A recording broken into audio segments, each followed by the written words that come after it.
Երևան քաղաքում գազել չկա։ Երևան քաղաքում կան բարձրակարգ ավտոբուսներ, որոնք որ երթևեկում են ամբողջ քաղաքով եւ էականորեն ցանցը ընդլայնվել է եւ Երևան քաղաքում համապատասխան սպասարկման համար կա համապատասխան վճար։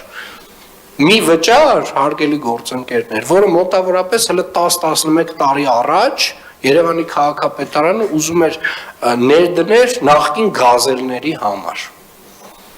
Եվ եթե որևէ մեկը կարծում է, որ դա նույնպես շատ է, Ժորժ ջան, ենթադրում եմ, այդ ենթադրություններով կարող ենք վերադառնալ նախկին գազելների համակարգին։ Որովհետև եթե մենք չենք ուզում, որ տրանսպորտի որակը փոխվի, հա, տենց կարանք մաշացնենք մինչև վերջ, որևէ բան չվերանայենք ու այո, կունենանք այն ինչ որ ունեցել ենք մոտ 30 տարի։ Եթե ուզում ենք մեր կյանքում որևէ բան փոխվի, այդ փոխվելու համար նաև համապատասխան միջոցներ են պետք։